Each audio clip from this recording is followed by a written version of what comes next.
energy, by her passion. And just to give you a little bit of her background, as what she has mentioned, she is a PhD mother, okay? A PhD mother of four, and has been with Opulence Global from 2011. And Vernisha is from a small island in the beautiful island of Caribbean called Saint Lucia, which is one of my dream destinations. And she started her business part-time in June 2011, but went full-time in September 2012. She also launched her children as partners at a tender age, and now her daughter, whom she launched when she was 10, now at 18, is paying her way to medical school doing this business. And another thing, I think just last year or this year, she was able to acquire a very wonderful truck, which is of course paid for by the Opulence Card Club program, and that's one another amazing testimonials that she has. And Vernisha is really a product of the product and is actively sharing and inspiring a lot of people all around the world. She's very passionate about our products and is always a product of the product. And as I've said earlier, I've always been amazed and inspired with her passion, with her energy, with her dedication. And I know that she has helped a lot of people, not only in St. Lucia, but all around the world. So it is my honor and privilege to introduce to you one of our valued leaders here in Opulence Global, our lifestyle director too, all the way from St. Lucia, Miss Vernisha Charles Jones. Good morning to you, Good Vernisha. morning to you, Rico. Rico, has anybody ever told you your name is actually a fun name, Rico? Rico, thank you Rico. so much. I know it's evening for you in the Philippines, and thank you for such a warm and wonderful edification. Always enjoy sharing stage with you. And what a powerful host you have been for all of our webinars for this month. And I'm looking forward to you continuing next month. Though, you know, when they say when it's nice, you do it twice. Rico, thank you so much. So to everyone on the call, I say a massive happy Sunday to you. Hopefully it's still Sunday. I know it's Sunday evening for Rico, and it's Sunday morning for some, it's Sunday afternoon for others. And I just want to say a happy Sunday to you. And thank you for allowing me into your home this morning, this afternoon, and good evening. And I will take you through my story. Not all of it, but the what's pertinent and relative for this fall. So you've heard my name and you heard that I'm a PhD mom. And why do I refer to myself as a PhD mom? I am a full-time stay-at-home mother. I am as young as you can imagine. How old do you imagine I am? Okay, don't answer that. So, so I am actually 43 years old, and 10 years ago, I made a massive decision to change my life. But I'm going to take you before 10 years, who Vernisha is, and what brought her to the decision she made 10 years ago, and what brought me to where I am. So I am from St. Lucia, as you heard, very small island for those of you who don't know anything about St. Lucia. We're on the southern part of the Caribbean, only to about 236 square miles. Our population is approximately 180,000 people. So compared to the Philippines with millions of people, we're like a dot compared to the Philippines. But you know, we call ourselves small, but we also have a big punch. And that's why I love the small islands and I love St. Lucia. So ladies and gentlemen, I come from very, very humble beginnings. I am from a huge family. My dad is 91 and still alive and kicking and doing well, one of my personal champions. And my mom is 86, also alive and doing well. I am number 12 out of 13 children that my parents have. So I'm the one before the last. We all are actually 2 years apart, except my last sister who's 6 years after me. So I think I was supposed to be the last one. I was spoiled for 6 years and then boom, she comes and spoils my fun. So to tell you about my family is to give you an appreciation that my upbringing was rich with a lot of love. And in my community, I thought that my family was really, really wealthy. We had enough beds for us to sleep on, although by the time I was born, some of my older siblings were gone married because they were married even before I was born. Some of them had kids and the kids are older than me. And so we never slept on the floor. I never slept on the floor. So when I compared me and listened to the condition of others living in my community, whoa, I thought I was rich. And so because I was one of the youngest, almost the youngest, I got tons of hand-me-down clothes, lots of hand-me-downs. And I felt good. I was happy. Well, I was getting everything. And so going through that meant for me that I thought I had everything that I wanted growing up until I went to high school. When I got to high school and started seeing the lives of my peers, I was like, oh, so I'm not rich at all. I'm not wealthy. It wasn't wealthy, it was rich. My parents were not rich. I was actually poor. Nobody's talking about hand-me-down clothes and all of that. So my upbringing took me from that to dreaming. So I found myself as a young girl always dreaming. And I would go through magazines and see the beautiful ladies with the long hair and the beautiful things and the traveling. And then I fell in love with wanting to go out there and seeing what the rest of the world had to offer. And that was a massive dream of mine. And I would dream with my brother who is 2 years older than me. And we would go through magazines and we would say, this is mine. And he would say, this is his. And I did not know then that I was actually dreaming and beginning to build and create something that would probably manifest in my future. I grew up loving people. I grew up serving people. And I took that from both my parents. Ladies and gentlemen, when I started working, my first job was with a major corporation in St. Lucia called Cable and Wireless. It was actually the second largest employer in the Caribbean after government. So government was the largest and then Cable and Wireless. They employed over 15,000 people collectively in the islands.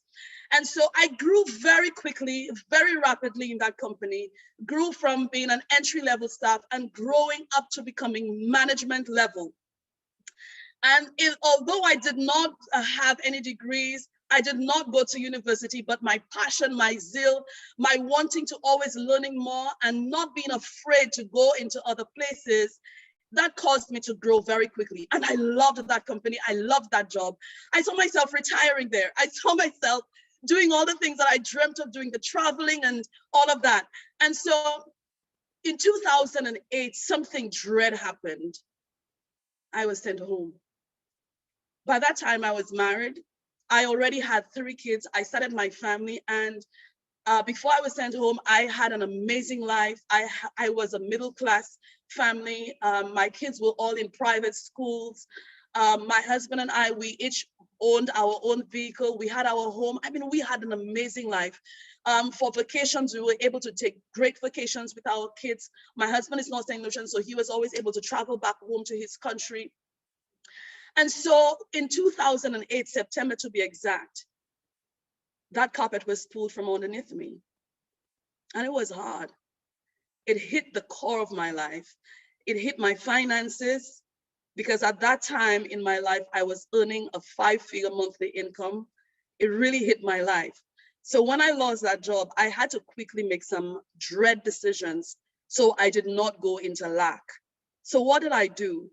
I took my kids out of the private schools and I put them into the government school. That was a huge adjustment for my kids, especially my first son. And so they came from a classroom with about 15 children to a classroom with 36 children. It was not just affecting me, but it was affecting my kids. And that really did something to me. We had to sell our vehicles, both of them, and downgrade to a cheaper vehicle, one that costed less in maintenance. And even that vehicle, we had to get rid of because we couldn't sustain.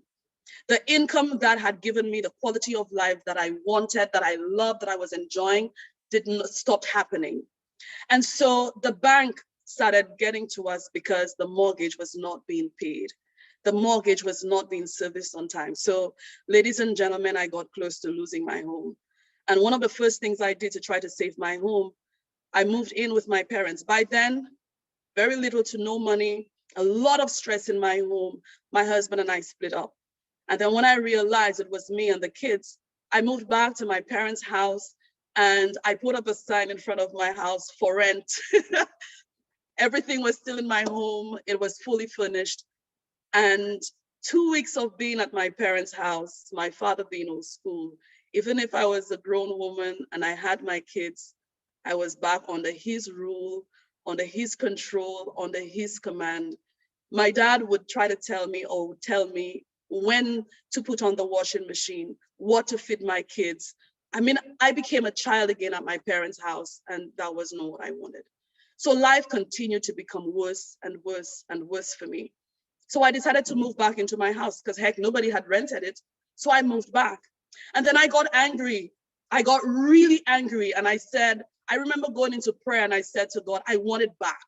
I want my money back. I want all my money back. I want my life back. I want everything that I had back. I want it back because I didn't do anything wrong. And then a friend of mine called me from Dominica and he says to me, Vern, I have something to show you. And I said to him, what is it? And he says to me, do you have internet access? I didn't. All of that was gone. And so I went to where there was free Wi-Fi and I connected to the Wi-Fi. It was late in the night. I was there alone and I had headphones on and I listened. When I listened, I became so angry at my friend. Come on, Gusto, you know I have no money. You know my situation. You know things are really bad. You show me something where I have to put money into. And if I did have money, you think this is what I was going to do? You see, there will be times in your journey when people who are close to you know your story, know what you need, will see a solution and will call you. But I was so focused on my problems that I couldn't see a solution. I wanted something now. I wanted something to give me back what I wanted now. And so when I called him, I said, don't ever do that to me again. He was so disappointed and hurt by what I said to him because genuinely he knew he was trying to help me. And so a whole year went by. I did not connect with my friend. Guys, by that time, my mortgage was backed up so badly that I had already gone to the courts with the bank. They were ready to take my home. My kids were not doing as great that I would have loved. By then, I had no vehicle. So things had gotten really bad. 1 year after my friend had contacted me, he called me again. This time, he used a different approach. He said to me, Vern, I have some friends that will be talking online. I would love for you to come listen to their story. So I came on. I still trusted him and I loved him because we had journeyed so closely together. When I came on, ladies and gentlemen, by that time, I was in so much debt, I couldn't see my fingernails. I was, oh my gosh, it was so bad that I would take my kids to school in the morning, leaving my home with absolutely no money in my pockets, absolutely empty lunch bags for my kids, and hoping and praying that the God of the universe would feed my kids. And lo and behold, every day they went to school, somebody would feed them. And we would be getting rides every day. Then I started hustling. Even before I went on that webinar, I was working about 3 different hustles. Because I didn't have a vehicle, I would take 8 buses per day on a small island between the time I leave my home and come back to my home on a daily basis to be able to just make enough to keep my lights on, to keep my water running, and just to have enough. Guys, I became innovative with split peas in my cupboard. I became innovative with leaves outside of my home to making tea for my kids. And I don't know what sweetened the tea, but I hardly ever had sugar. Maybe that's why my kids don't get sick. But when I came onto that webinar, I heard the stories of 2 particular women. They came from another island in the Caribbean called St. Martin, much smaller than St. Lucia, much smaller population than St. Lucia. The first thing I heard was they saw what I had seen in 2010. That was a year prior. And I was like, what? Are you kidding me? And then I heard these 2 women saying, on the webinar, one was in the top 2 income earners in the company, and she was earning in excess of 15,000 US dollars a month. Guys, I looked to see if I had any steel toe shoes in my house to put it on so I could kick myself. There will be times when an opportunity will come to your door. And even if you don't get it, you don't understand it. But one thing I learned is to trust the person who brings you to it. And that was a big mistake I made. Big mistake I made. I missed out on a whole year of what would have changed my life forever. So I came on this call, I listened, and I got excited. I didn't understand much about the mechanics of how this works, but I saw some things I knew. I saw some things I was familiar with. I saw things like the timepiece I had on, the jewelry I have on. I saw things that I know that everybody uses every day. And then I figured, oh boy, that means that I could go this place, I got really excited and I started to dream again. Why? Because I saw something that would put me exactly where I wanted to. And what was most exciting, I was listening to the stories and listening to voices and listening to mentorship of millionaires. I was like, what? So to bring you to what really turned me around, guys, I still didn't have money. I was so broke that if my phone would ring, I would tell my kids, tell them I'm not home. When I decided to do this, I burnt the bridges behind me. You see, we make decisions and we say we have a plan A and a plan B. I did not want a plan B then. Why? Because I figured I would not have given plan A everything I've got. And so my plan B was the job. And I knew I didn't want to go back to a job. I didn't. And so I burnt the bridge behind me. And you know who was on the other side of the bridge, guys? It was my parents. It was my 10 sisters, my 2 brothers, my husband, my kids, my nieces and nephews, the people who I love and care about the most. They were across that bridge that I burnt. So it meant I couldn't go back. And the effort and energy it would take me to build a bridge to go back, I better put that time and effort into moving forward. So I went to some of my sisters who I knew were loaded to give me the money, to loan me the money. And they said no, not because they didn't have it, but because they didn't see what I was doing. They couldn't understand it and they did not believe in my dream. They did not believe it would work. You see, the people that you will depend on the most when it comes to your dreams are the ones who will try to kill them. And so my family did that. But they didn't do it to spite me. They did it because they thought they were loving me, of course. I probably asked about 7 or 9 persons in my family, including my mom, who always has a good stash put away. And she told me no. She told me no. I remember this very close friend of mine. We worked together at Cable and Wireless. Remember that company I worked for? And I helped her a lot because I was a manager there. And then she says to me one day, Vern, I know you're doing well, but if there's ever a time in your life that you would need help with anything, please give me the opportunity to help you because of what you've done for me. That clicked. And then I quickly called her and I said to her, Sylvie, I really need your help. I need X amount of monies, please. And she says to me 2 things. Then how soon do you need it? And where would you like me to deliver it to you? I said to her, I need it like yesterday. And it would be so amazing if you can deposit it on my bank account for me. Good for me, we had the same bank. So she just did a transfer, left her workplace, go to the bank at lunchtime, did the transfer. I called my friend in Dominica and I told him, I'm ready. It took me months to put up that money, to get that money. I could have given up. I could have stopped. But had I done that today, you would not be listening to me. So when I started, that was in June of 2011. The first gift I got, another friend of mine gave me a gift as a BlackBerry. I had a simple phone to make and receive calls. She gave me a BlackBerry and I was like, what? She says to me, Vern, you've been so amazing to me. And I just got some demos and I would love to give you one so you could try out and give me feedback.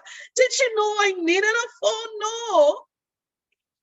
But when you are aligned with your dreams, when you are aligned with what you want, the universe and the God of the universe brings what you need, even when you don't know what you actually need. When you know where you're going and where you want to get to, it comes. So for me, I mounted up faith because I had no other choice. And so that BlackBerry, at first I had my gospel songs and all of that, When I started getting coaching and training, mentorship from the top leaders in that company, including the self-made millionaire, the CEO himself, how would I ever have access to these kinds of people? I'm from a small island. I don't even have university education. What? So I became more excited. So I got headphones. I cleaned the phone of everything that was on it, music, everything. And I got to learn about motivational speaking. The first motivational speaker I found was Les Brown. Oh my God. So I got into another world, guys. I put these headphones on and I would be listening and pumping myself every day, all day long. I would walk through the streets of our city, Castries, and then I wouldn't hear anyone, but all I would hear was Les Brown. So let me tell you, one of my biggest days with Les Brown, I was in the city. I'm showing tours, meeting people in this cafe place. And guys, remember, I still have no money. I would buy a cappuccino grande. It's about 11 EC dollars. I would get to that coffee shop 7 o'clock in the morning when it opens up because I drop my kids at school very early. And then I stayed there till it closed because one of my sisters was supporting me with my kids because my husband and I were still separated. Well, the girls then knew me so well that they would heat up my coffee for me because they know I can only afford one coffee per day. And then there's one particular lady that would sneak me an extra coffee because she saw my zeal and my passion. So in 2011 to 2012, I showed so many people what I saw, but it wasn't their time. It wasn't their time. Something dread happened to me. The guy who showed me, my friend in Dominica, he stopped. The person who brought him stopped. The person who brought her stopped. 5 of them in my genealogy upline, they all quit. So I figured that was it. I quit. I quit. Regardless of how much fire I had, I quit. And then every time I thought of going back to the job and I turned back, holy shit, I burned the bridge. I burned that bridge. I couldn't go back. And so my sisters, my brothers, my parents would tell me, Vern, come on, you could do this. And when I remember what I left behind that bridge, I tried to go back. Guys, I got other jobs, but I was miserable. I wasn't happy. It didn't work out. And so in 2012, September to be exact, I was working for a construction company doing HR, payroll, and marketing. And this very, very, very good friend of mine, we had journeyed together spiritually and did a little bit of business together in the past. He calls me and he says to me, Vern, you have something that I want. Just to rewind a little bit, I had showed him a year prior. And you know what he said to me? Vern, these things aren't real. Go pray about it again.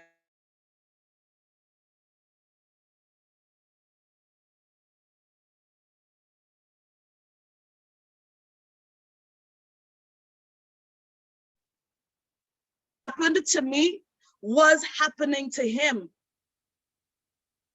He started not having money. He started experiencing what being broke is. And then he remembered I had showed him something and he called me. One person on that journey changed my life. Arthur Anthony from St. Lucia was my first business partner in St. Lucia. We met. I was not back in my business as yet because remember I had quit. And then he asked me, "Vern, show me what you had showed me." I don't know what was happening in the company at the time. I had no clue where the company was. I had no clue of anything. So I showed him what I barely remembered, with no excitement, with a lot of doubt, and he picked that up. And he says to me, "Vern, I know you have something good, and you have not really showed me, I've not gotten it. So how about you reconnect with your people and then come back to me?" 2 weeks.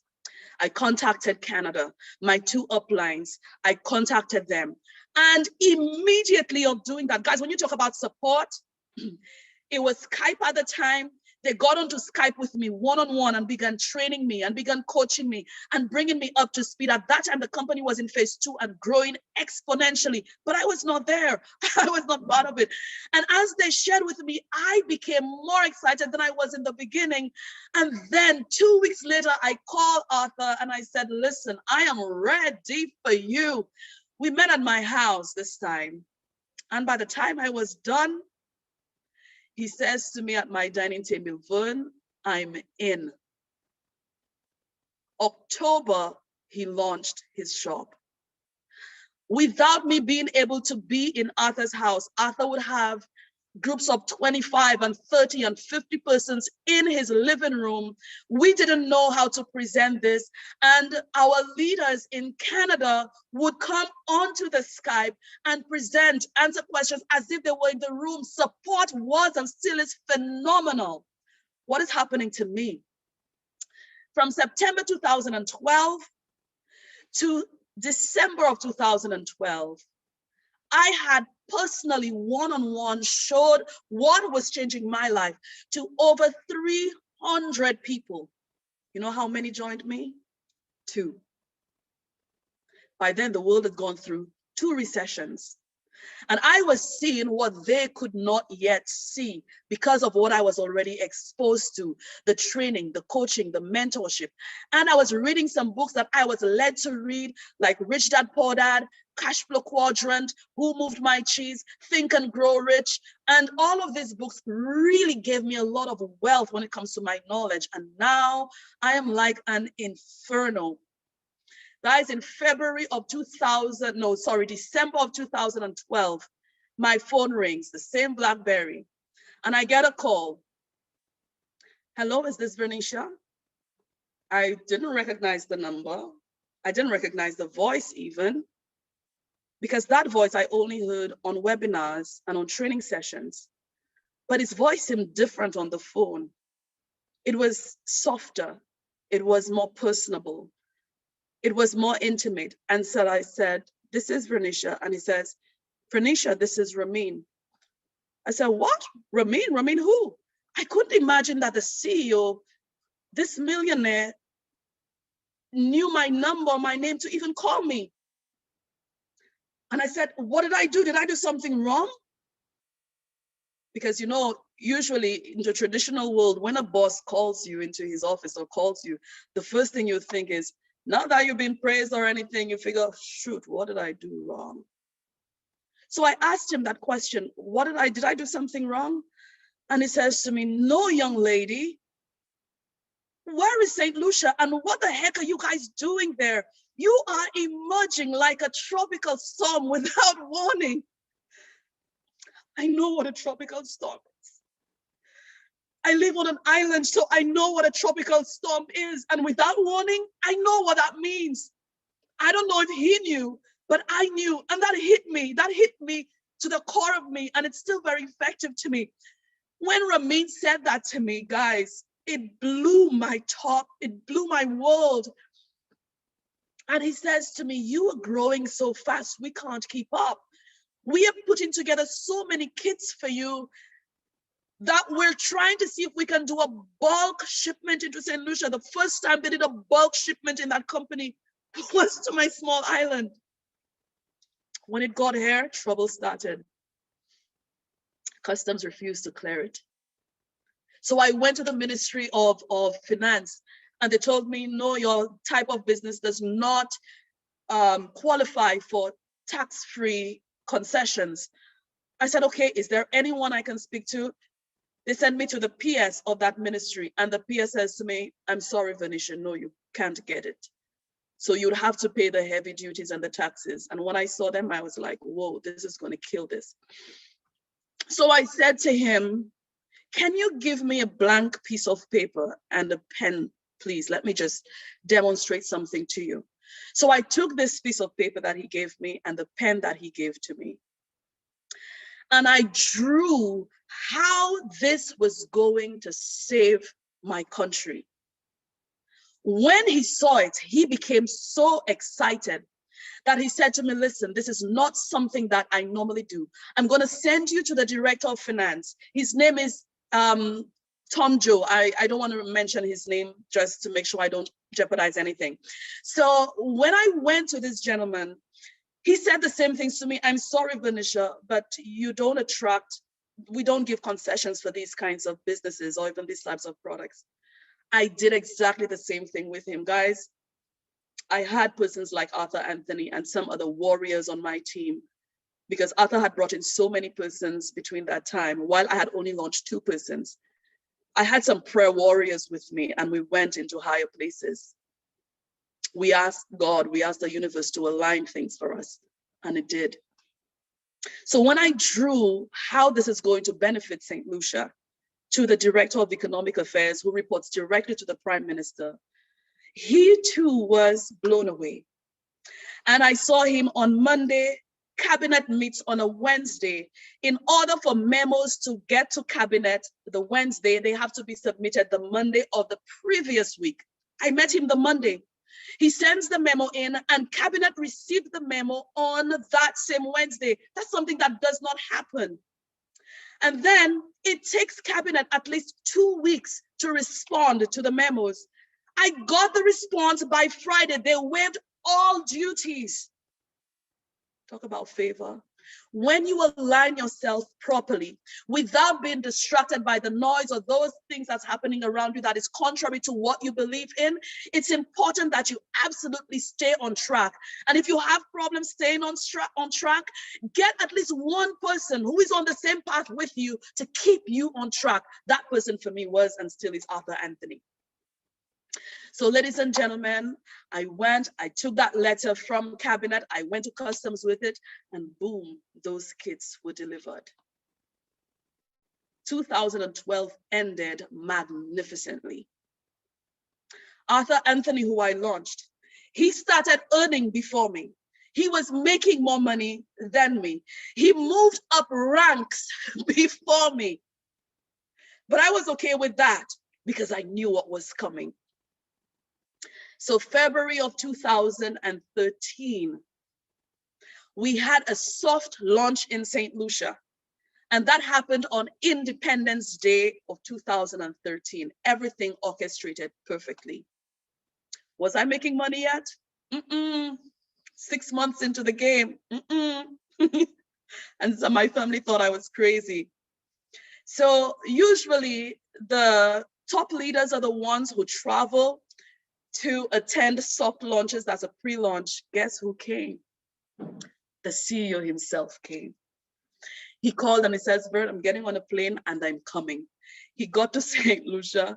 He lost his luggage. He had to wear his brother's suit to the first event. I remember that so well.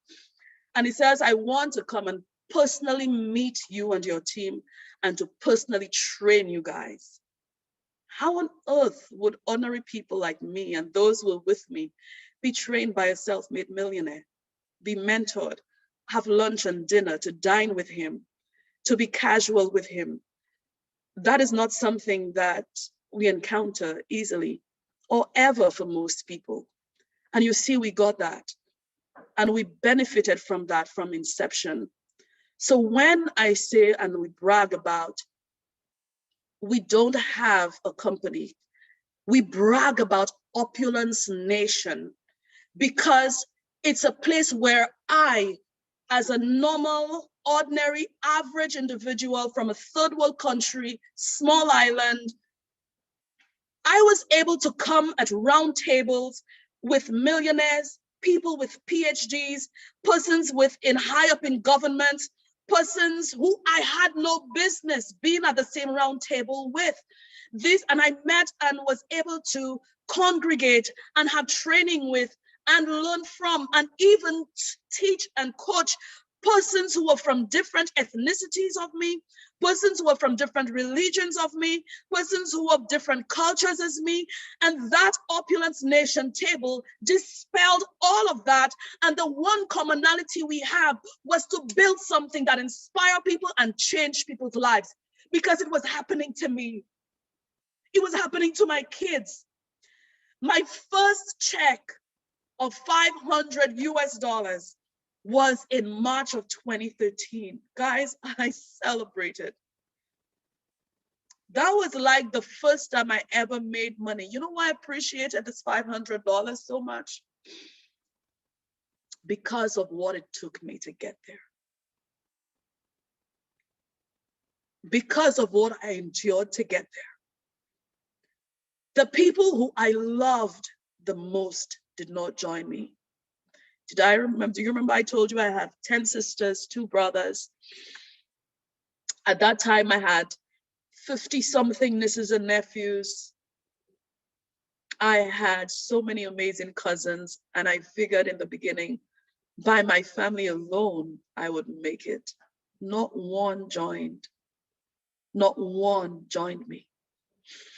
So February, before Ramin and the rest of the leaders got to St. Lucia, I called my siblings and I reminded them of what I had showed them. And they all said no. But because I knew what was going to happen for St. Lucia, I called them again, because I was always inviting them to my sessions and they would not come. Is it time for me to take a sip from my cocktail drink? Yes, it is. So get a drink if you don't have one and take a sip, yeah? So I called them and I said to them, something is about to happen and it's going to rock St. Lucia and I'm going to be in the lead of it. And I want to give you guys an opportunity again to be my first partners in this. By then, I had not personally launched so many people. The hotshot really that was below me, that was doing all of the magic, was Arthur. But we were doing it together. And so I said to them, I will not wait for that event, because I want you to be in before that event, because I understood the power of positioning. By that time, I understood when you get in before the crowd, it means that you are up ahead and the crowd is going to push you even further. So I brought in a projector that Arthur had that we were using. I brought in a projector screen that Arthur had that we were using. I brought in speakers that Arthur had that we were using. Did I say Arthur had all of these things personally? I went into my parents' house and most of my siblings came and my mom was there. I went through the whole thing with them. My eldest brother left before halfway. And he said to me, what nonsense is this I'm bringing him into? And then he left. My eldest sister did the same thing. By the time I was done, there was only 3 persons left in the room and my mom. I think my mom, bless her heart, at that point became very regretful that she was not the one who helped me do this. And I saw, of a lack of a better word, both a rock and a hard place in her face. And she came to me and she says to me, I'm sorry that I did not believe in you. And though I had already been in the business, what she did to try to compensate, the 3 of my siblings that were left in that room, I told you my mother has a stash. She gave all 3 of them and a niece of mine money to launch. My mom did that. She didn't do it for them, but she understood what I presented so well that she knew if she helped them, that she was helping me. And so my siblings, the 3 who did it, they got started with me and they were on fire with me, going everywhere with me. Arthur's entire family was with him and I thought that was the dream and we were just rocking it and doing so many things. Ladies and gentlemen, my first $500 check I was able for the first time in a long time to do groceries for my kids. And that was heaven. And it was US dollars. Our local currency at the time, the US dollar was, I think, about 2.7. So do the math. That was like a big check for me. And so that $500 never, ever, has ever stopped. It has become higher some weeks, and it has been from March of 2013 to now. I have gotten paid every week for 416 weeks and counting. Next week will be 417 weeks and counting and counting. Ladies and gentlemen, when I saw and understood what was happening, I loaned money again. And you know what I did? I put my kids into this. And then come about August of 2013, St. Lucia had more what we call diplomats at the time. St. Lucia alone had more diplomats than the rest of the company put together. What? We're small island. How are we supposed to do that? And then that same year, we hit number 1 3 times in the row where we beat Canada. Who does that? A small island? No way. And then the convention, Arthur stands on stage receiving the second biggest award, fastest growing organization in the world. At that time, there were 75 countries in the company. And we brought that home. What an honor. What an honor. Ladies and gentlemen, in October of 2013 was when we really hit it. Between February and October, I am going to tell you that the head of state joined our business, the then, who's retired now, Governor General of St. Lucia. The same permanent secretary in the ministry that I had gone to, he launched with us because he saw the power. He's an economist by profession. The director of economic affairs that I had gone to help me with cabinet, he too launched.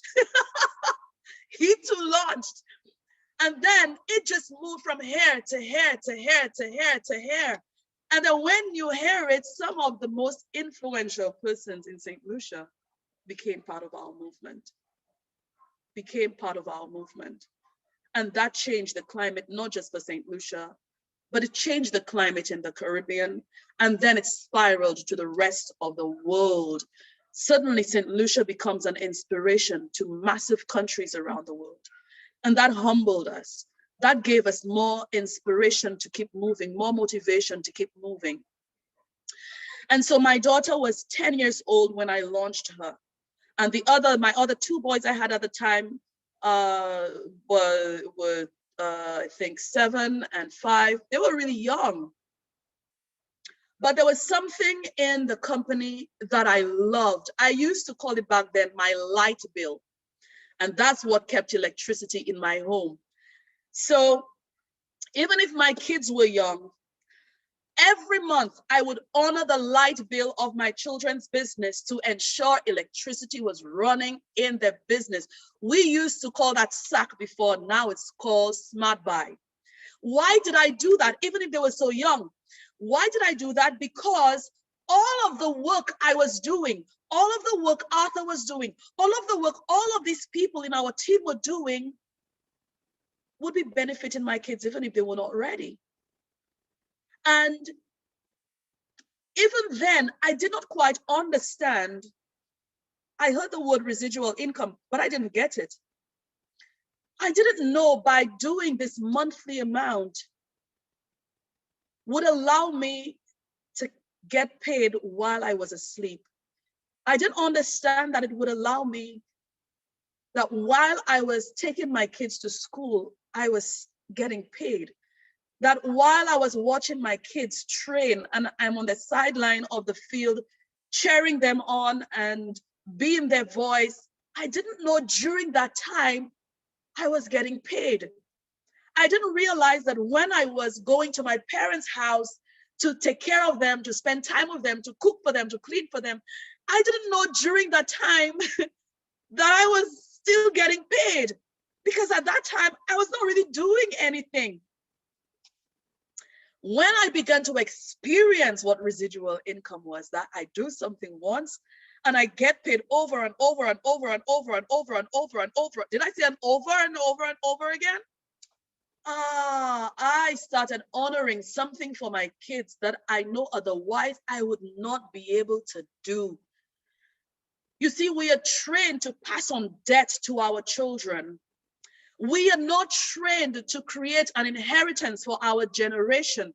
And that's the opportunity that the Opulence Nation gives to me and gave to me, the thing of creating generational wealth. So I grabbed at that and I kept doing the monthly, what I call electricity for my kids. We call it smart buy.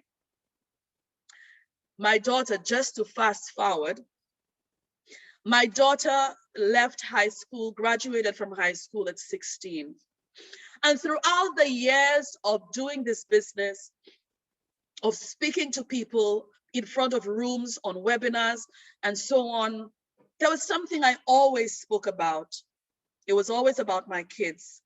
It was always about St. Lucia. It was always about my kids. It was always about St. Lucia. It was forever about my kids and always about St. Lucia. But there was one thing I know I did not want to do. I didn't want my kids to eat my retirement money.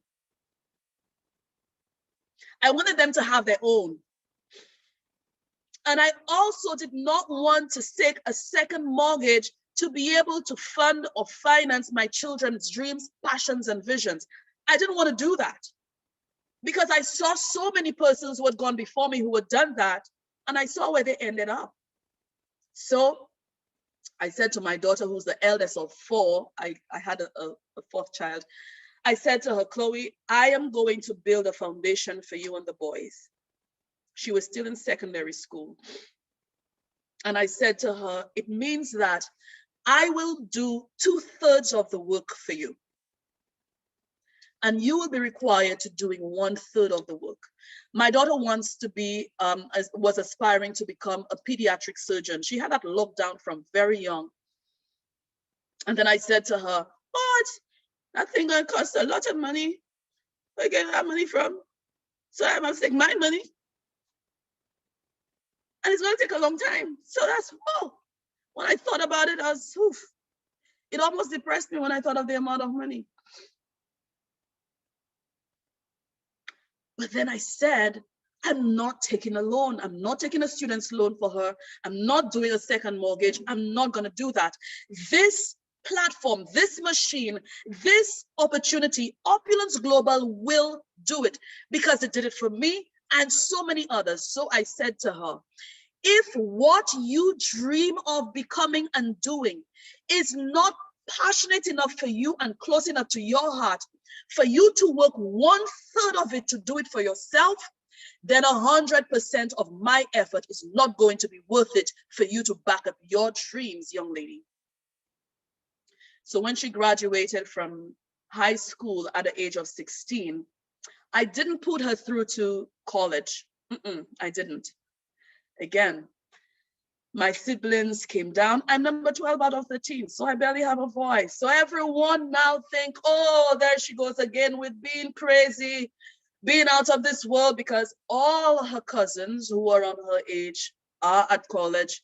Her peers from school are all at college, and she's at home. Why did I do that?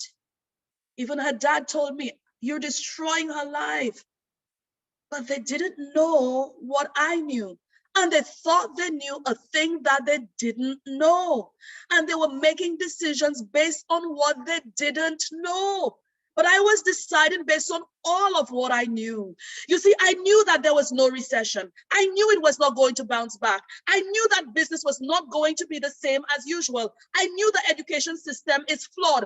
I knew all of these things and more. And so what I did, I wanted to train my daughter personally on what I had been trained on that changed my life. You see, I wanted to give her what no schooling would have given to her. So I coached her how to network professionally. I used all of what I learned from this company and I taught it to her. In 2 years of doing this full-time and home with me, Chloe became a name that everyone knew in this company. Then she started growing. She became the youngest presenter in the company. She became the youngest car qualifier in the company, the youngest cruise qualifier in the company. I swear if they were giving awards last year, Chloe would be the top income earner for 2020 in the Caribbean. She would have gotten that award because she actually was making more money last year than me. So what happened? Let's fast track to 2020 when the world became chaotic. Ladies and gentlemen, our mission is to bring an opportunity to everyone with an effort to create generational wealth and to help bring out the best in us to live our opulent lifestyle. And Opulence Nation has lived up to that every single time. Before 2020, 2019, my husband and I decided that's it. It's not working. And we really, really parted. But what I didn't know was when he left, he would have left with the family vehicle that we had at the time. You see, that was the vehicle. I was taking the kids to school. I would take them for cricket training. I would take them to lessons. That's a vehicle I would take to go see my parents and spend time with my parents. Most importantly, that's the vehicle I use for my business. That's a vehicle I use to go deliver products to my customers. That's a vehicle I use to go to all of my business events. It truly was my vehicle. He left with it. And I was furious. Did I have a right to be furious? Heck yes, I was. But I decided to change that energy and use that energy into something positive. Guys, you will hear me call the name Arthur Anthony a zillion times because he truly is my champion in all ways you can think of. Arthur and I have journeyed so closely together in this business. Did I say that you should find someone to journey with you? Someone that will have your back and you can have their back? Find that person because you'll need it. Arthur was picking up my kids for me and dropping them at school every morning. Arthur would pick up my kids after school and drop them home for me every day. The days when they had training, he would pick them up, drop them, pick them up, bring them back home. He would help me with going to the supermarket. My family was there. Yeah, physically, but they were not involved. They were not involved. Did I have a good thing with my family? Sure, I did. But I had too much pride to go to them because they think I was failing. They thought I would not make it. Actually, some of them actually hoped that I would fail because they didn't believe in what I was doing. So, February of 2020, something started happening to me and I realized this pandemic thing is going to bless me.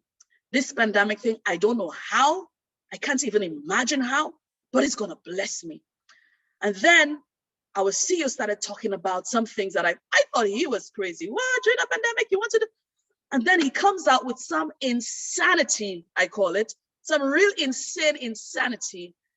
And he launched what was, and today now is, a pandemic relief drive.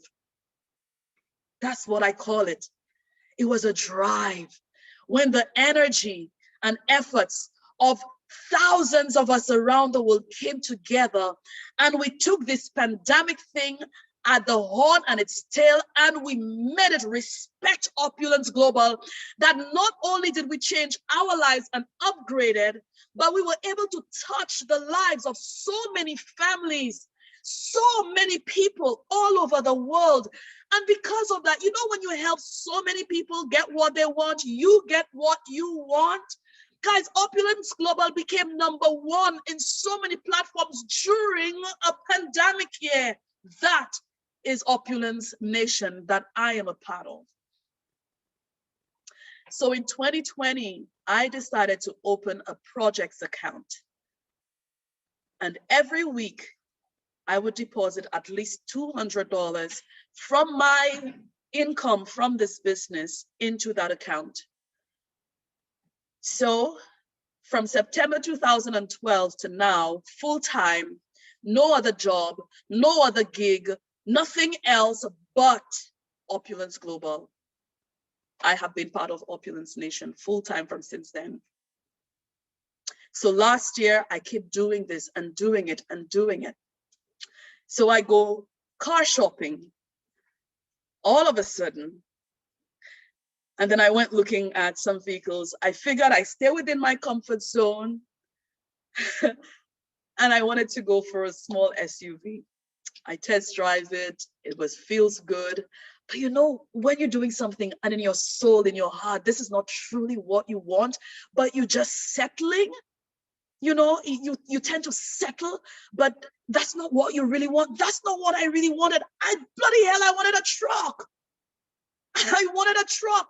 I wanted a badass truck that I could put my kids' gear bag in the box at the back, and I could drive through the terrains of St. Lucia. I can go through the rough roads. I can go wherever I want and not be afraid of destroying my vehicle, because if you're from the islands or ever been, you know our roads are the best, right? Right. Guys, the morning I woke up and it hit me, I said, no, that's not what I want. But there's this little voice in my head saying, no, that's not for you. You can't do this, and they're not going to approve you. But there's something magical in this company. You know, I say the CEO sometimes, he's not just insane, he's insanely insane, because he pays you, and then he pays you because he paid you, and then he would pay you again because he had paid you to pay you. So it's like I have so many different layers of getting paid for the same thing. I'm like, hey, I got paid for that already. It's okay, but you paid me again for it, but it's okay. And so there's something that got started some years ago. It's called our 6-tier car program. And so it started off as leasing. St. Lucia doesn't do leasing. Hey, you have to buy the thing. So then we started letting us, I can't lease a vehicle in the islands. And then some other countries, same thing. Talk about a company with a heart, a CEO that listens, a leadership that responds when we speak. And so he says, you know what? I'm going to change it. I'm going to change it so everyone can benefit equally. And he changed it. So he allows for you, for me, to qualify for the car program, the car bonus, every single month. And you have the option to allow it to accumulate. And after 6 months, you can withdraw the cash. But not me. I wanted more. So who said to tell him to give us more options? He says, okay, you don't want the cash? Great. If you qualify for $500 cash, I'm going to give you $1,000 in products. What? I was like, are you mad? Dump. Now, if I take the products, he says $1,000, in St. Lucia, it's $3,000. It's $3,000. So I started taking products and selling products, taking products and selling products. And then when I went to get the financing, it takes about a week for approval. I got approval in 24 hours, baby. During a pandemic, yes. And what was unheard of, talk about favor, guys, when you are always, or more than 50% focused, I would say, because there's so many distractions around us. When you know what you want and you lock into what you want, regardless of who or what, magic happens. So that truck, one of the biggest car companies in St. Lucia, longest serving car company in St. Lucia, one of the most reliable ones. The sales manager calls me and he says to me, Vernisha, your baby is ready. And I call her Big Red because I wanted a specific color. Only 3 pieces came in that color. And he says, Big Red is ready. But I'm home. Arthur is at a funeral. I can't get a ride to go because what? It's like 2 o'clock in the afternoon. Everybody I know that can give me a ride are at work. And I really did not want to share that moment with anybody else. If it wasn't with Arthur who helped me get there, it would have been by myself. So That was the 16th of October last year. My birthday is on the 20th of October.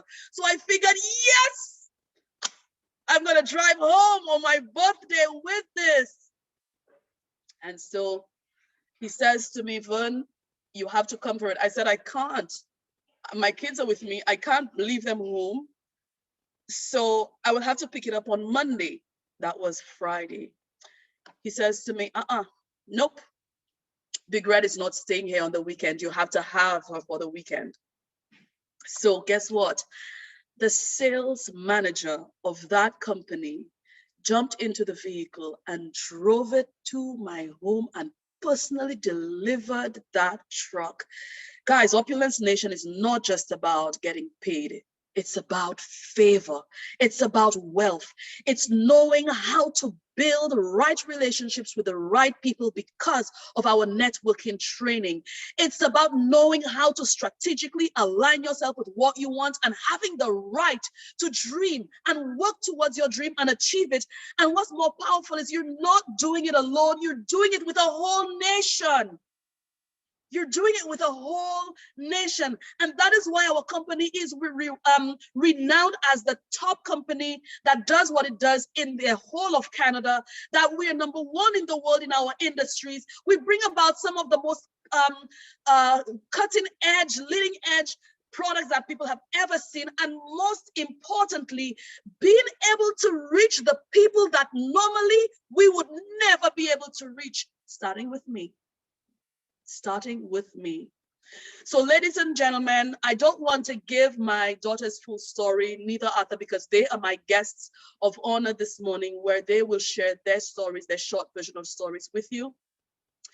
To sum up everything for you this morning, I really hope my story has inspired you. And I want to leave you with a few messages. Don't settle for anything less than the best, especially when you have seen and been exposed to the best. Don't settle for anything less.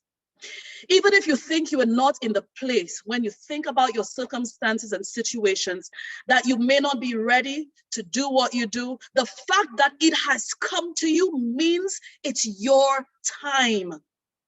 So align with it, because the God that you believe and trust in will strategically align people, things, situations, circumstances, and places that will make it happen for you. You see, God appointed people for me in positions I didn't even know existed in St. Lucia.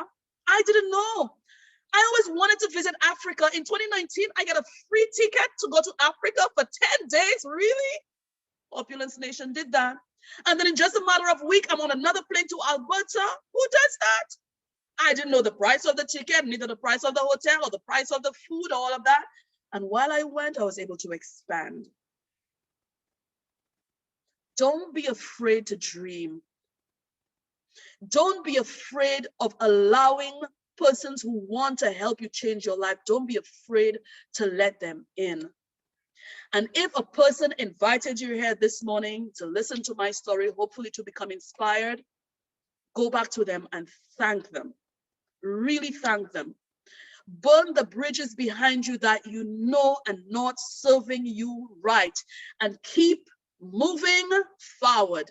Keep moving forward, because the answer and the solutions to your dreams and your aspirations are not back there. They're there. So you're going to have to become more. And in order to become more, you will have to be in the environments, around people, around things and places that have the more that you will receive from.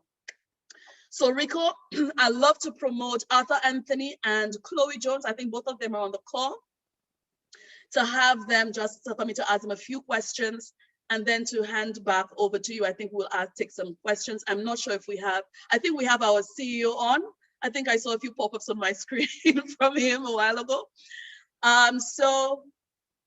If we have, I would do Arthur first. Arthur, can Arthur be unmuted? Yes, Vernisha. And of course, we just like to acknowledge the presence of our very own CEO on this call. And of course, thank you so much, Vernisha, for that very powerful and inspiring story. This is the first time actually that I've heard of it. And of course, you can take yourself for a very well done inspirational story for us, and as mentioned by our CEO. So we now have Arthur already allowed to give his story. So welcome to the call, Arthur Anthony, all the way from St. Lucia. Good morning to you. Hi, Rico. How you doing? Doing great. Very inspired. So Rico, Arthur is my first business partner in St. Lucia. Arthur and I built St. Lucia, and we did some really magical things together. We have traveled extensively together. We have attended all three of the company's free cruises. He qualifies for most of the bonuses the company has as well. He has been getting paid. So Arthur, for the sake of all of our guests here and our partners, please share with us what your background is. Well, Vernisha, I am a very humble servant of the soil of St. Lucia, and I'm really grateful to be on that platform with you to share my story.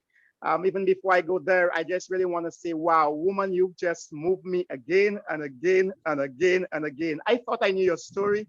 I heard some things here this morning I've never heard before. And as usual, I love when you bring it naturally with your tears, your emotions, your passion. And that's what I love about you. So kudos to you this morning. I think it's the bestest story you've ever said. Well, thank you so much for that, Arthur. Thank you so much. All right, so my background, I originally started my life and my journey as a joiner. Actually, I'm sure a lot of persons don't know that, but I've been into woodwork and joinery for the past 10 years when I started off my life. And I moved into the tourism industry in the year 2000. And I know, Arthur, you've never worked for anyone in your life. You've always been an entrepreneur from the get-go. What are some of the challenges, or limited to 3 challenges, you've had in your previous experiences of being an entrepreneur? Give me 3 of your biggest challenges. Well, challenge number 1, Vern, as we live on a small island, 238 square miles in size, we depend vastly on tourism, and about 90% of our business demands tourism. I mean, cruise ship tourism. And the irony is they only come in just 6 months, almost every single day of the week. And then we have to resort to maybe once a week or once every fortnight, they come in at that time. And then the other thing is the economy. As small as it is, it depends largely on tourism as the number 1 source of income. So when the cruise ships come in, everything seems to be blossoming. And when the cruise ship don't come in, and when the planes don't land, everything seems to be at a dead go slow. So the economy revolves around all of that. Okay. Arthur, tell me what made you call me in September 2012. Well, Vern, I was at a point in my journey in my life, I think, when I was shaken within my shoes, within my boots, within my wallet. I needed to find a solution because I was broke, and that was the reality. I at that time, my kids were 15, 16, 17, and 18. My mortgage wasn't paid for about 2 to 3 months. I had vehicles, and I was married at the time. And guess what, guys? I was broke. And as a father with responsibilities, that I couldn't be broke. I just couldn't be broke. So I went on a prayer journey, and I love to say that this is one of my strongest areas because I love knocking on heaven's door, and I know that door always open. So Vern, I began to seek really, and like Matthew 7:7 says, "Seek you shall find, knock and the door shall be open." So I began to seek for a solution to my problem, which was being broke, or I would say it was my sickness at the time. And I remembered about a year before that, you showed me something. I wasn't ready physically, mentally, emotionally, spiritually, because, like everyone else, I saw network marketing. I was invited some time before, and I didn't like what I see and the way it was presented. So I just shut the doors to the opportunity of network marketing, period. And I remember saying to you, you got to pray about this when you showed me this about a year before that.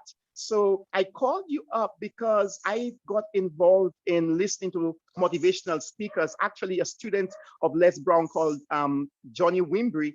and Les Brown was on one of his CDs, and I got interested in listening to Les Brown. I was motivated by him, and I went looking for tapes on Les Brown, and that brought me to a club called clubrhino.com, and of great motivational speakers and people who were into network marketing. And then I got an understanding of what the industry is and best I joined. And I knew the reason why I called you, Bernie, is twofold. Number one, we've been into business together, so I know you have a very good business mind and spirit. And most of all, I've been on stage with you spiritually. And I know if anything, you've done your background check spiritually, and you would not be into anything that's not really spiritually sound. So I gave you a call. Okay, great. So Arthur, just to fast forward, I know at the time that you were broke. I know at the time you didn't have money. And I know that your mom helped you when you asked her for the money. She gave it to you. Unlike me, my mom didn't. Unlike me, and most of your siblings, your family members had joined you from the get-go. What had been for you from then to now in terms of the income that you had generated the lifestyle that you started having, especially when it comes to the cruise? I know what happened.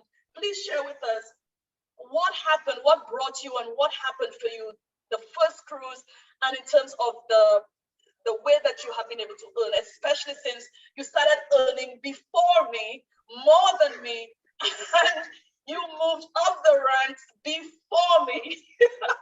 So tell us a little about that. Well, Vern, when I listen to your story about your mom, I'm always, just blown. In fact, I heard some things today I've never heard before. But when I came into the business, my mom was my savior. And when I saw the business at your home, I just knew at that time, I didn't care what or how, where the money was coming from. In fact, it was none of my spiritual business. I just decided that I am in, because it was like being sick. And now I found a doctor, and the cost of what we paid then was almost 3 times the price now.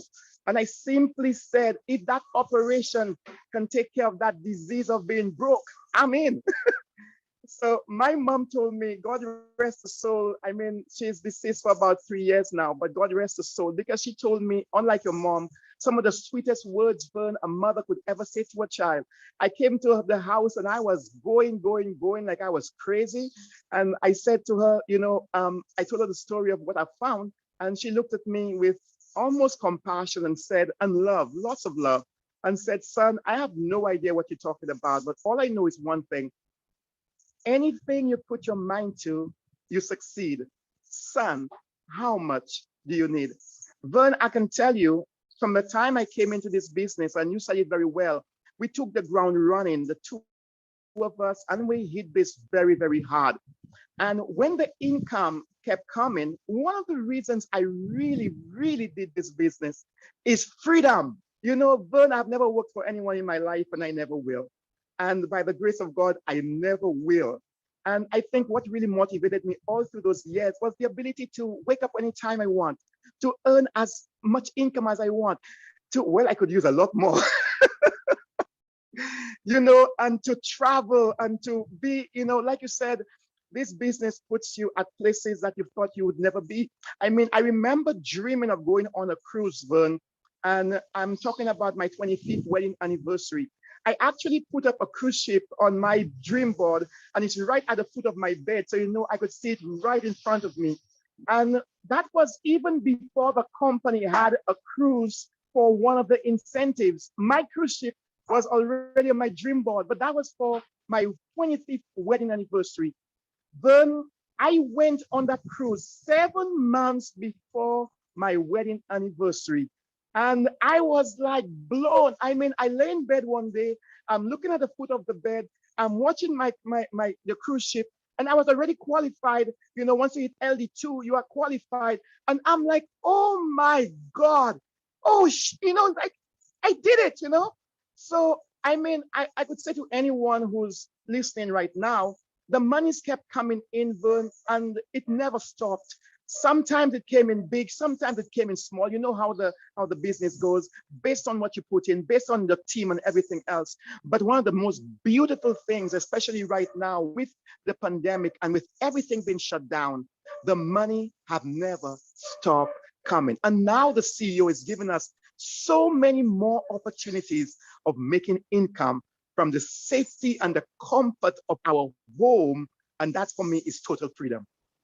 Ata, what's your favorite way of making money in this business? Oh, all right. My favorite I way know of that's a making hard money, which question is the for you. one, well, my favorite way of making money, Vern, is having the cash in my hand. And that's when your phone rings all the time and people ask you, do you have fountain of life? Do you have fountain of life? Where can I drop it for you? You know, that's the cash that keeps coming in almost 24/7 all the time. I mean, all the other ways are great. The wholesale profits, the residual income, every Tuesday to see the money coming in. But I'm saying to you, when you can impact person's lives, and it's not just making the money, but it's seeing how the product and what you are doing is making a difference in person's lives. It's not just the money, but the satisfaction of being able to make the contribution to help so many persons all around the world. Wow, wow. Ata, thank you so much for being my guest, one of my guests of honor. And I appreciate you Anytime. a whole lot, and you know that. So thank you, thank you, thank you, thank you. Most welcome. Okay, so now I'm going to have with me, I call her my bestest little woman, my very own daughter and business partner and friend and colleague. She challenges me a lot. She is the perfect version of me. She is not a person that's intimidated by anything or anyone. Rico, when a person hears her speak over the phone and then sees her in person, when they see her in the person, they would ask, so where is your mom? Because they thought when she speaks on the phone, that was her mom because of the sound in her voice. So please have Chloe unmuted. Chloe, are you on with us? I am on. I have been on from this morning. I have been listening. I am very, very proud of you, like I told you earlier. So please proceed. Thank you, Chloe. I know that you're not in the same place physically with me, so persons may be wondering, okay, that's another person. Are they in the same house? So where are you now, Chloe? I am in my apartment close to my university in Beaufort, so on the opposite end of the island from you. So I'm on the north and she's in the south. Chloe, can you tell us what are you doing down there? Here in Beaufort, I am attending a local university, a local medical university, and I am currently in the pre-med program. So that's before I start medical studies. Okay, so I will take you to 2 years ago when you finished your CXCs and all of your friends, all of your colleagues went to the community college in St. Lucia and you did not go. Can you please be honest with the persons listening to this morning and how did that really impact you? Well, it was very, very strange to be honest, because even before I graduated from secondary school, you were telling me you're not going to go to community college, you're not going to go to South CC. And I would tell my friends I'm not going to be with you all in South CC in the next few months, because we started as soon as secondary school finished. And they would tell me, Chloe, you sure that's what you want to do? You sure you're just not doing things for your mother? You can't just tell her you don't want to go. And I'm like, I know who my mother is. I know she wouldn't make me do something if she didn't truly believe that it would work. So, as much as I wanted to go to that school with them, I trusted in the process. I trusted in you because you knew best for me. You're my mother. And I just told them I will still be all friends, even if I'm not going to the same school as you. We'll still be talking online all the time. We can still meet up after school. I can come visit y'all. And even if I'm not there going through the same journey as y'all, we'll still be as close as ever. Great. Can you share with us, Chloe, in the 2 years that you were supposed to be at college, that you were not, and you were at home with me, part of Opulence Nation, doing what you were doing? I know you were exposed to so many things. Can you share with us what your process was for these 2 years, what you achieved during those 2 years, and why you're so grateful now that you actually did and went through all of what you did? At first, it was very huge change because I was used to the common process of waking up early in the morning, going and take the 6:30 bus to get to school, go to school for 8 hours, come home, study, sleep, and do the same cycle over and over again. And the first thing I realized was that when I woke up, I didn't have to go and, rush to get anywhere. I was home and I took advantage of that. I slept for longer. I spent more time with you as a mother. I spent time, pushing my brother's pieces. You'll have to wake up and go to school and I can stay and sleep and wake up when I want because I didn't have any boss, anything like that. But I got serious with it because I had you pushing me and you and Mr. Arthur were doing your own thing, and I took that as an example as what to do. I had been following you, going to the presentations we had on a Thursday, listening to you in front of the room, and slowly but surely making my way to the front as someone to give testimonials and soon a presenter. So it was a very steady climb for me from doing nothing to becoming very well versed in the world of opulence. I didn't know as much what I was doing at first because I was just going off your example. I started doing like posts online, calling persons, but I wasn't sure what I was doing in terms of how to speak. And after the pandemic started and we got the pandemic promotion, we started our weekly calls. We started our training programs where we would have persons training us during the week on how to make our list, how to call people, how to build a script. And that is what really pushed me into how to do this business, how to make the money I needed for school.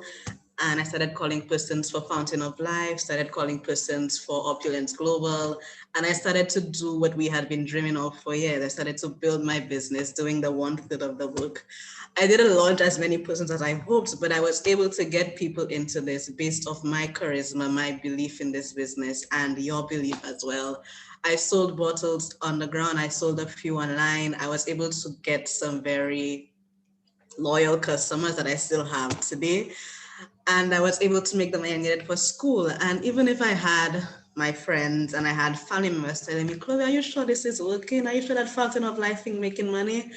I would tell them, look at what I'm doing. Look at how well things are for me now. Yeah, you're saying you'll have to go and get mortgage and do all of that fail to go to school. And I'm able to stay here at my home, work with my mother, work with persons all around the company, all around the world, and make the money I need for school without having to worry about student loans or mortgage or if I'll be able to pay for this or pay for that, because I know that the work I'm doing now is something I can still be doing while I'm going at school. It wouldn't be competing with my education. I can do it how I want, when I want, because I have the luxury of being my own boss, making my own hours.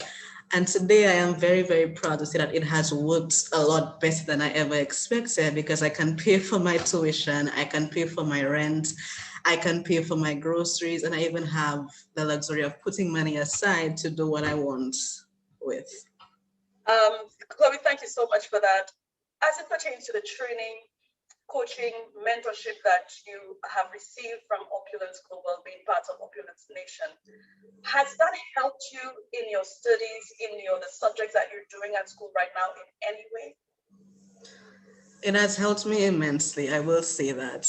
When I started, the name of the school is Spartan University. When I started it last year, September, one of the courses that I was doing was sociology, and it's focused on society, the behavior of persons, etc.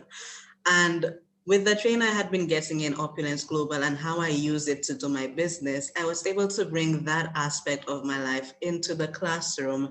And it was a whole new avenue for my classmates and for my teacher because it wasn't something they had ever heard of before.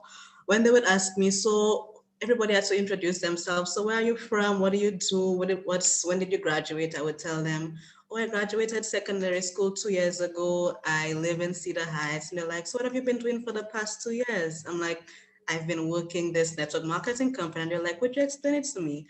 And then I would go through the basics of the company, go through the products, especially the Fountain of Life, because I would use that as an opportunity to prospect the products and, get customers.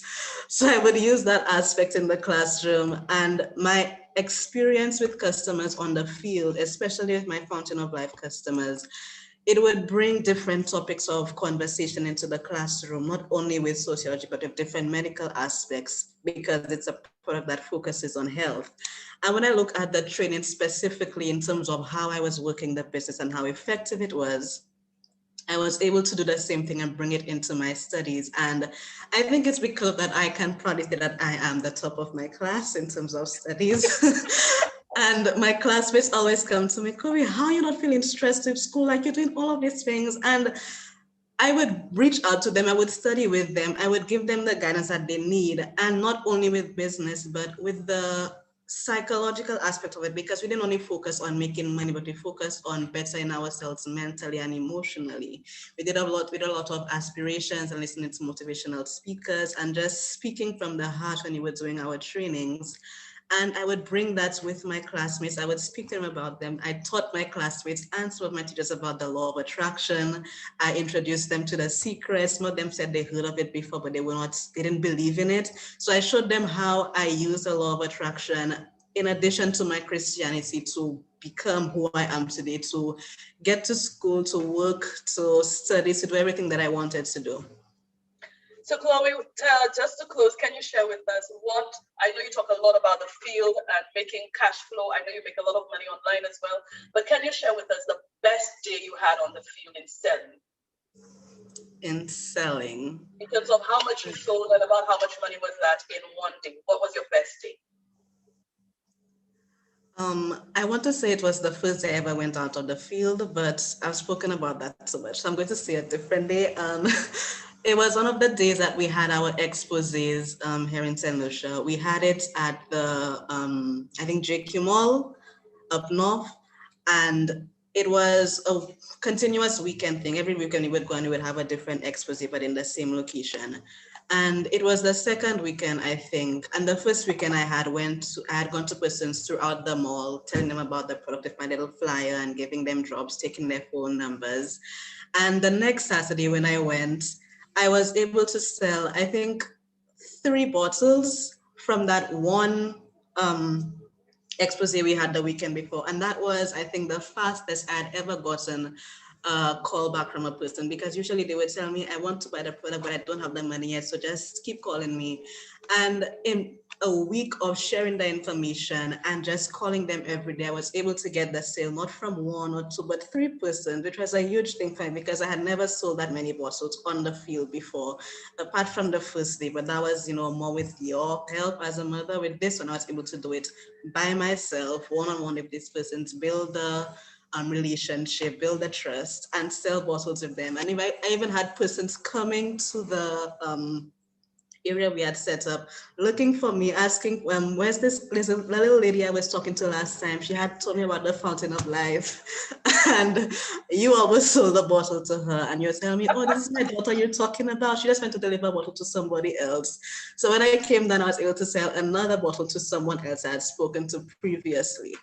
So that's action of following up and telling persons and just doing what I had been trained to do, seeing it work out the way it had been working out for so many other persons was just rewarding to me, and it just motivated me even further to continue doing this. And I am now able to sit in my dream in my apartment that we have paid for, attend the school that I am paying for in terms of tuition, with the money that I'm making from this company, without the struggle of worrying if I'll have enough to pay for tuition next trimester or if I'll have enough to pay for rent.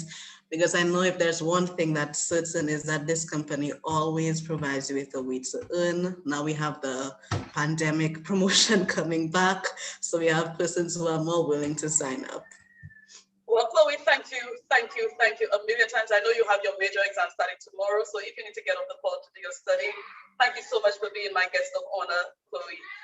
Just to inspire you a little bit more, ladies and gentlemen, the first trimester Chloe did, she spent a little over 7,500 Canadian dollars that she had in her e-wallet available to use. Her tuition every 3 months, that's every trimester, is approximately, that's after her 50% scholarship that she has from the school, is roughly a little over 3,000 Canadian dollars. Her rent is added on top of that, and all of these other expenses she has in school. So what I would love to do now, Rico, is I know we have a lot of guests on. If we can take questions, I'm sure that the person with questions that would love to fire some questions to us regarding Opulence Nation or anything that they heard us talk about. Well, definitely. Thank you so much, Vernisha. And of course, thank you, Arthur. Thank you, Chloe. You know, Chloe is very natural, and I wouldn't doubt, I wouldn't be surprised that one day she'll become one of the top income earners in our company. Wow. And I'm really looking forward to that. Thank you so much, Chloe, for that very, very wonderful testimonial. And, you know, you're just an inspiration, not only to us, but to all the young people out there. And as Vernisha has said, if you have some questions, particularly to the new ones, to the new people that are on this call, you can ask anything you want. There's no right or wrong questions. This is an opportunity for you to learn more, And of course, you know, we're just here to answer all of your questions. So if you have any questions, please feel free to raise your hand so we can unmute you. And again, we acknowledge the presence of our very own, our beloved CEO on the call, Mr. Ramin Mesgarlu. And you know, this is how passionate he is when it comes to this opportunity. He wants to see you succeed. And of course, even on a Sunday, he joins us in this call just to show his to support and also to let us know that there's a certain opportunity that can help us achieve whatever we want in life. So anyone from our team or anyone from our partners who would also like to share or give their insights, you are more than welcome to share. And while waiting for some of our partners to join, you know, Vernisha, I just want to thank you. This is the first time I've heard of your very powerful, amazing, inspirational story. And together, of course, with your daughter, together with your partner, business partner, Arthur, again, thank you so much for that wonderful inspiration. And I love what you said back there. I love what you said back there that in order for you to get what you want, you can help people get what they want. And this opportunity provides that avenue wherein as you help people, you get what you want. And I love that. I love that concept. And and of course, for those of you who are new here, and if in case you don't want to, of course, your side to ask your questions here, you can always get back to the person who invited you here so that they can answer any questions that you might have. And also, just want to add up, no, you know, I just love that picture that, you know, you are already inspiring and training, mentoring, coaching Chloe. At least, you know, it gives you the peace of mind that, you know, time will come that Chloe will always be in the best place, even when we are not here anymore. And I love that. I love that. It is just so inspiring. And you know, coupled with your dream, coupled with your passion, it is very important to find the right opportunity that will work for you. And now we have a couple of people here who are raising their hands. So let me start off first by unmuting Ronan. Ronan is one of our partners all the way from Thailand. Wait, I think I lost that in a while. Let me I just. thought it was me that was frozen, Rico. Okay. All right, so we have Ronan on the call. So Ronan, good evening to you. Actually, you're in Thailand, and of course, he's one of our valued partners here in Opulence Global. So welcome to the call, Ronan. Thank you so much. Wow. Best webinar ever. I don't know who is on the call with us. There's hundreds of people, and yeah, you are very, very lucky. You know, me meeting Vernisha in 2014 and then 15, I really got to meet Vernisha at 2016. And I was in Canada at that time. And it's funny, you know, she impacted me so strongly. She has inspired me so strongly that I told her I am going to pay for a flight ticket and I'm going to go and see this island, because I said, if there is one of you like that on this island is a place I need to be, because yeah, everybody on this call today, I am sure you cannot be on a call like this without being inspired, because, I mean, the story, the challenges, the successes, and I mean, who can wish for a bigger success than our own daughters or sons? following in our footsteps against all odds, against family, against outside pressure. I cannot not be inspired by that. And you know, many people ask me, why would you go and for 10 days and work with people that are not in the network? You know, many people that have been doing network marketing and don't understand the culture of Opulence Global. And yes, I've heard many people say, because we're all one team, we're all brothers and sisters. I even heard the more enlightened with compensation plan saying, and also, and remember, we didn't have the compensation plan we had there. Today, financially, it makes perfect sense. Chloe wins, Vernisha wins, anyone that's not in my network wins. This company becomes bigger. We get a revenue share, 0.5% or 1% of everything. But we don't have that then. And the truth is, I don't know if I ever told that to Vernisha. She deserves it now. The truth is, I went there because I was inspired. I went there because I felt that I was stagnant in my business, in my mindset. And I knew that if I will be with people that are inspired by forces that are through hunger, through, you know, I know that is going to elevate me. And let me tell you, I wish I was now back home because I'm in Thailand. I didn't plan. I came for 3 weeks and I got stuck here for 14 months. But if I was home, I'd go for 2 seconds and I will show you they gave me the key to the island. That was the most emotional trip I've ever had, the most beautiful people I ever worked with. And I want everyone to understand that you will not find this in any other company. I have been for 32 years now in network marketing. I've been 25 years in normal network marketing, which is a beautiful industry. It gives people chances. But when I found Opulence, I understood something completely different. This is not about those 1% that are incredible and powerful and great speakers that would make millions of dollars. No, this company is the only company I've seen that literally cares about the average individual, about different economical pressures and changes, about understanding that if you're going to be great in all forms of business, you will succeed in anything. But there are so many of us that came from different magic, different skills. And we cannot achieve magic through being the world champion in athletes or being the smartest person that develops the next evolution of technology. But we have big hearts and families and kids, and we struggle through day-to-day things that for some of us, like myself, by the way, I had no idea as to what the majority of humanity is going through. Because I always measured it through my growth, what I had, what... This company has taught me one thing. Anyone on the planet, never mind what age you are, Chloe just proved it, never mind what belief you have, never mind how difficult your economy is, this company is actually a family platform. And when you get in, you know that everyone around you will do the same action as a brother or a sister, and they will find a way to help you. If you just do what Vernisha did, and not give up on yourself. Not allow those voices in the mind to tell us we cannot do. Just give yourself a chance and give yourself 6 months. But come loyal to yourself. Come with it.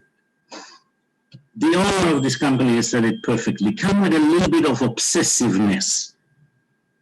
Because when we are a little bit obsessed with something, we don't feel like it's hard work. We don't actually feel it's going, that the week goes like this, and we're constantly jumping out of bed and we're infused, and life is heaven. Heaven! Vernisha, you are, in my opinion, the most realistic, authentic, and most magnificent big heart leader in our company. You are my number one. You, as I told you, you will inspire so many more than you can even imagine in the next decade to 2 decades. And it will always be an honor for me to be your brother. Thank you. All right. Thank you so much, Ronan, for that wonderful message. And I think we also have another one by the name of Captain Emmanuel. So if you have any questions, Captain Emmanuel, you can unmute yourself so we can ask your questions. Thank you so much, Ronan, all the way from Thailand. Wow. Thank God that we have a platform such as this so we can connect to one another. Yes, Captain Emmanuel, good morning, good afternoon, good evening to you. Hello. Yeah, good evening here from Ghana. And it's so wonderful to be on this platform this evening. Captain Emmanuel is my name. I'm an aviation and tourism consultant, former pilot, and a very good friend of Maria Adams. So I'd like to let you guys know that I've been listening for about an hour now, and this has been such inspirational stories I've been listening to here. I'm so glad that Miriam invited me for this call, and I'm also going to be in the call by 7 p.m. with Miriam, the one Miriam will be hosting to get more information. Actually, I'm so impressed about Chloe's story. Chloe belongs to the group of young people in Africa, just like we have them in Africa here, because my company, a tourism advocacy company, covers West Africa, Nigeria, and Ghana to be precise. And I work with lots and lots of young people who I believe Chloe's story is so inspirational for. I'm looking forward to have Chloe on a platform to talk about our stories with my network of young people, because Chloe's story is so fantastic. How she was able to use this business opportunity to get what she wants, get an education, be inspirational. I love the fact that she was able to bring a practical experience in this business to the classroom, and that's a game changer for me. I love to hear more of Chloe's story, and I want to say thank you to Maria Adams. I want to say thank you very much to the presentation you guys have given. Okay, it was so wonderful. Charles Jones, your story is so inspiring. It's so wonderful to see you come up lively to share your story. Not everybody can share their stories about their ups and downs, the good and the bad, the ugly. I'm personally impressed about the fact that you weren't making money. Someone you invited was already making money and you still kept at it. You were consistent, you were patient to wait things out. That's fantastic. That was very important for someone to pick that success doesn't happen overnight. Okay, because from your story, what I can get is that I've not joined a call this evening where someone is going to tell me it's going to happen overnight. No, I believe success is not overnight. So I'm so much impressed with what you've done. Thank you so much. I don't have all the full details yet, so I don't have any questions because I'm just joining this call for the first time. Maria Adams and I have been partnered for some time in the field of tourism, but today she said she is inviting me to a one in a lifetime call, and I have to join. And I'm so blessed. I'm so grateful I'm here, and I'm going to be joining again and again and again in the evening. I'll be joining Miriam Adams' call. So Miriam, thank you very much for inviting me, and I'm so happy to be a part of this family. Thank you very much. Wow, thank you so much, Captain Emmanuel, for joining us in this call and for taking our invitation. And of course, you can get to our tours. We have actually more than 30 online tours that allows you to learn more about the opportunity. And that's a great timing because we have a wonderful promotion that I believe will share with Mariam will share with you in a little while. And you Wonderful. get to learn that. You get to know that. You have a Thank you. wonderful timing here. Thank you so much Thank you. for being on the call. You're welcome. Right. Thank you so much. And I think we have another one here by the name of Felicite Muzadi. I hope I pronounced your name right. So I would like to unmute you, Felicite. Do you have any questions or anything you would like to share? Yes. Yes, thank you. Can you hear me, please? Yes. Good morning, good afternoon, good evening to you. Good Yes, we can morning. hear you. Good morning, everyone. I'm Felicity, and I'm life advisor in Opulence Global 1 month ago. So I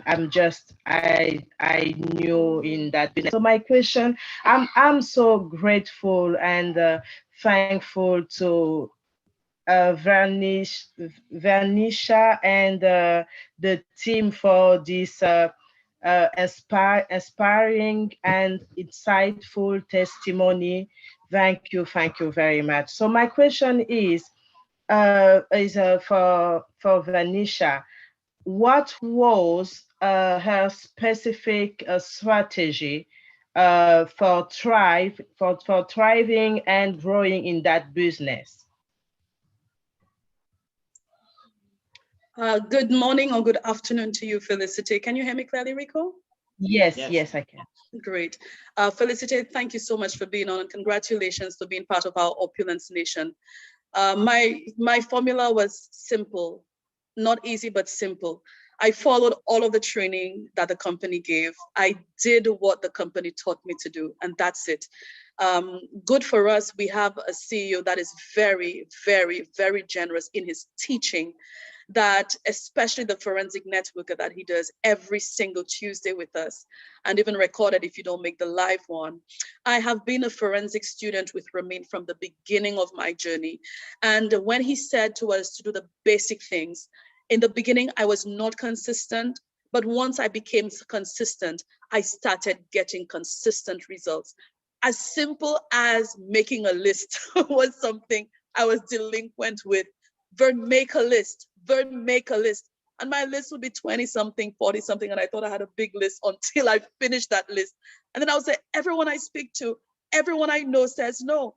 And then he asked, how big is your list? Shamefully, I would think I had a big list.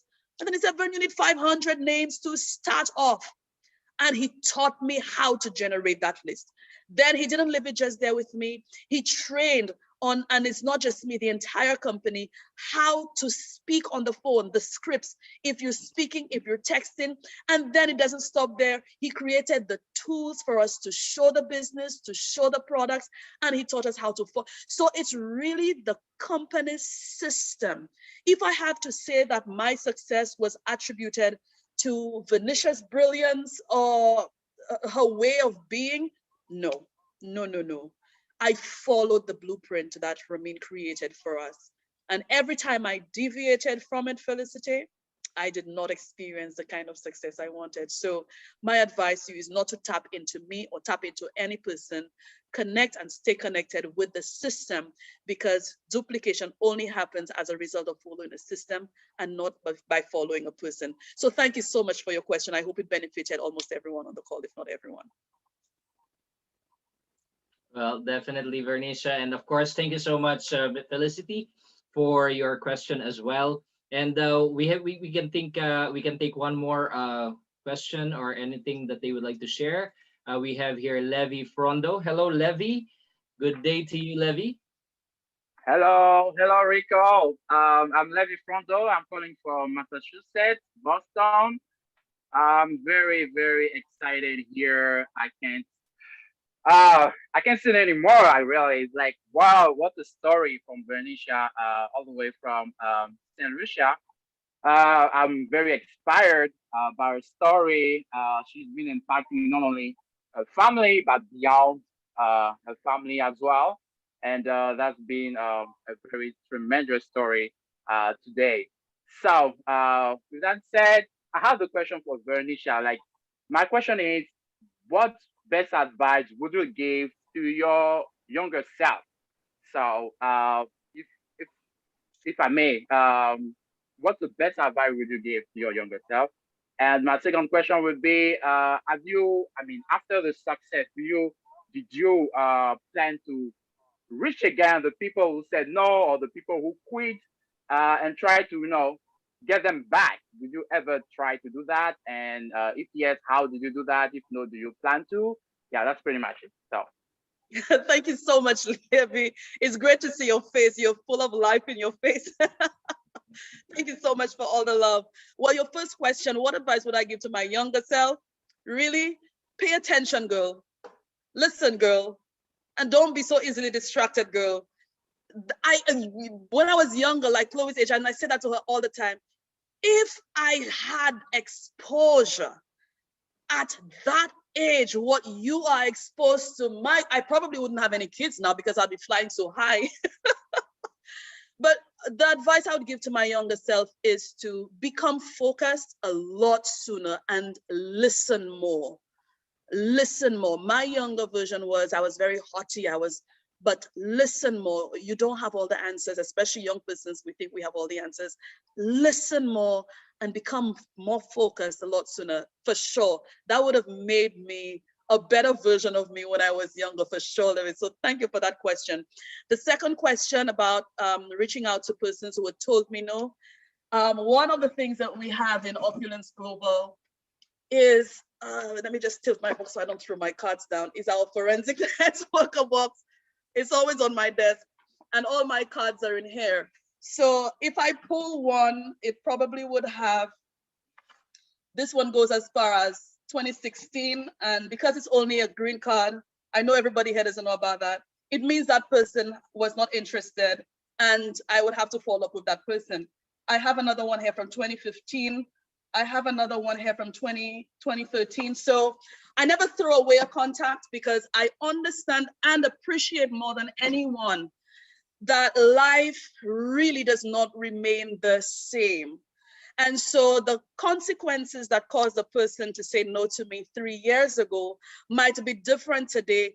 And while they probably lost my contact or even forgot my name, the fact that I have them in my forensic box, it means that this year, now with this massive promotion that was launched yesterday, means now I can go back and contact all of these people and let them know that Opulence Nation that I'm a massive part of now is reaching out to everyone to benefit from this pandemic relief drive that we are on, to helping elevate families in all ways. So I never throw away contact, Levi. I contact them all the time. I simply file them away for later.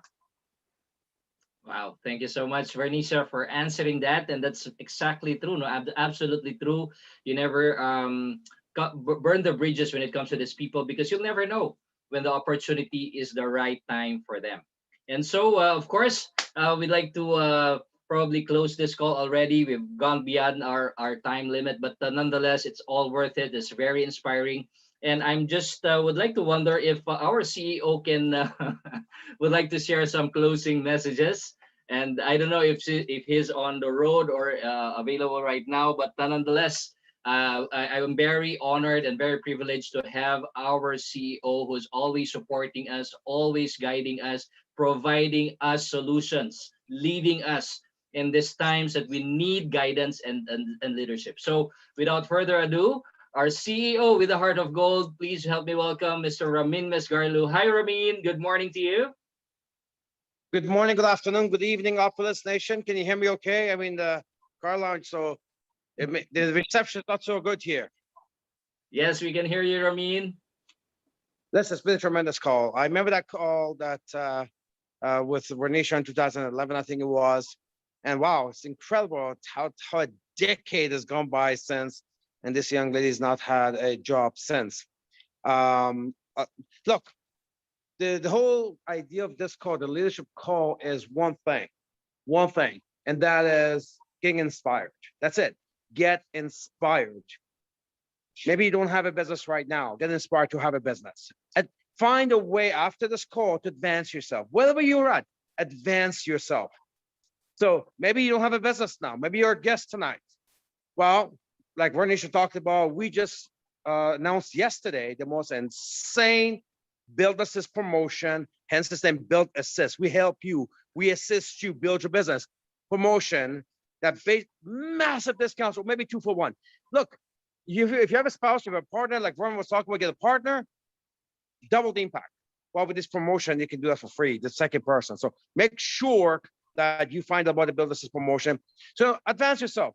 Whether you don't have a business, well, Opulence Nation is right here, right now. Find out, pick a package with the Build Assist, go. Maybe you already have in LA, you're in LA, right? If you're not in LA, you're in LA, get to LA.